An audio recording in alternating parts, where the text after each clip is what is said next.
Are you tired of social anxiety holding you back? In this video, I'll be breaking down 7 common cognitive distortions and give you insights into how you can begin to overcome them. Cognitive behavioural therapy emphasises the relationship between our thoughts, behaviours and emotions.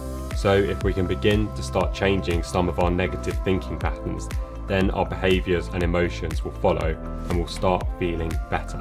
Hey, I'm Neil and I struggled with social anxiety for more than 2 decades. On this channel, every week, I'll be bringing you the best methods and strategies that I've used to feel more confident in my own life.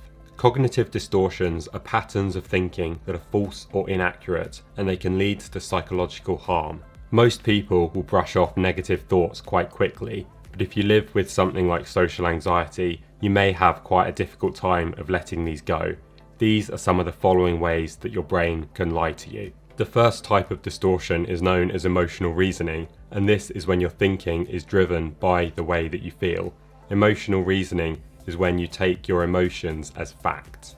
Our feelings may lead us to believe that something is true, even when there's little to no evidence that actually supports this, and just because we feel a certain way doesn't mean that it's true. Emotional reasoning can lead to thoughts that can begin to influence the way that you act and behave, and in turn this can lead your emotions to become even stronger, which creates a kind of self-fulfilling prophecy. For instance, if you feel anxious around groups of people, you might add even more negative thoughts to the fire, and this will only strengthen your anxiety as a result. So basing your conclusions on negative emotions, such as telling yourself that you're worthless because you feel that way, can lead to even more anxiety and avoidance. We can't always rely on the way that we feel in order to make decisions and expect to overcome social anxiety. Often we have to wait until we've calmed down so that our decision making can come from a place that's a lot more rational. The next distortion is known as overgeneralizing, and this is where we have an unpleasant isolated incident and we assume that it's going to apply to all events. It prevents us from putting us in situations where we think that this may happen again. So say for example, you might have a negative experience with public speaking and then assume that that's always going to be the case, so you might decide not to try again. If you overgeneralize, you might see this negative experience as a pattern of inevitable negative events, so then you might lead to think that you are the problem.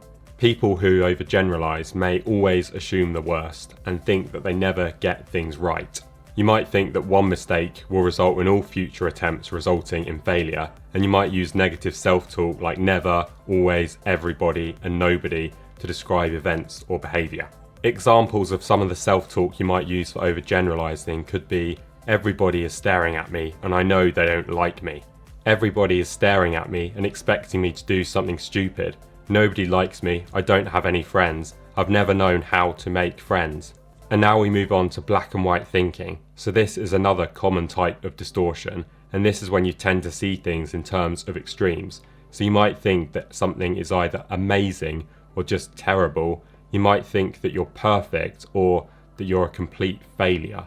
There are no in-betweens, so you might think that you never know what to say in social situations, or that you always make people feel uncomfortable when you're talking to them. Almost everything in life has shades of grey. Nothing is ever going to be totally perfect or a complete failure.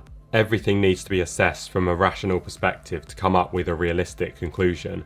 We need to start using neutral words like maybe, could, and possibly instead to break up our patterns of automatic negative thinking. Mind reading is when you constantly tell yourself that you know what other people are thinking about you, and it's nearly always something negative. It's the irrational belief that you know what other people are thinking. We make these assumptions based on little to no evidence. So for instance, if you're walking down the street and you see a stranger that has a neutral expression on their face looking in your direction, you may automatically assume that they're thinking something really negative about you. You may just assume that nobody likes you and has any interest in coming up and talking to you, even though you have little or no evidence that actually proves this. So at a social situation, if people aren't approaching and talking to you, then you might take this as evidence of this belief. The next one is where we use words like should, must, can't, and the have tos. So this is where we impose these rigid, pressuring rules that tend to dominate our lives, and it's known as should and must thinking. You might tell yourself that you can't stand up in front of all those people and speak because it causes you too much anxiety, or you might tell yourself that you can't answer the phone or that you can't run a group meeting. You may tell yourself that you hate to be the centre of attention or that you should be better at talking to people. And holding yourself accountable to these types of rigid rules will only impose more pressure on yourself, and it will just lead to more and more anxiety in the long term.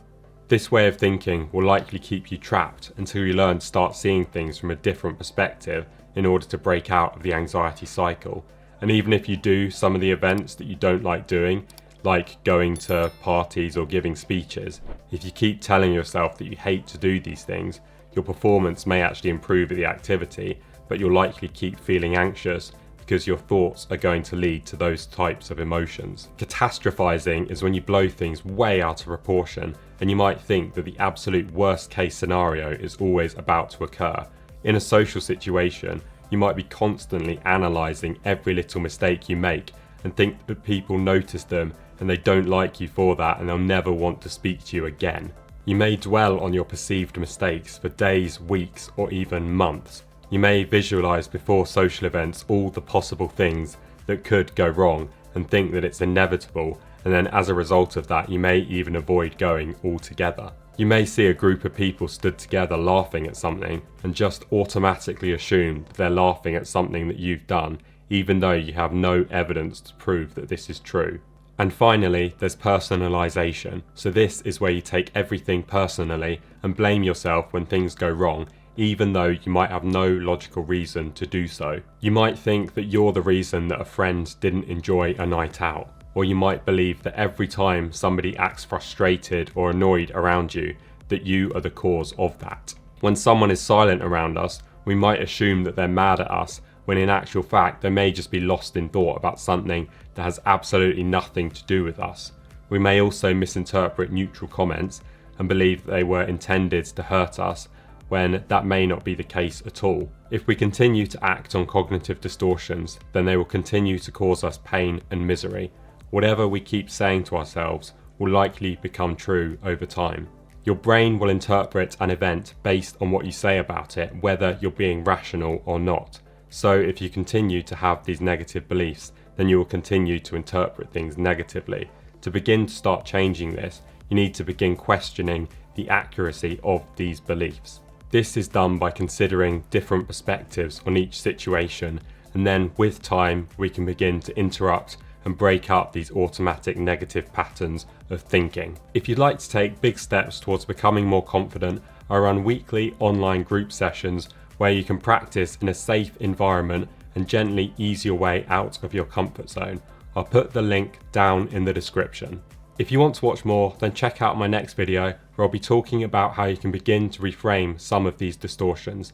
Thank you so much for watching. If you found this valuable, then please hit like and subscribe, and I'll see you in the next one.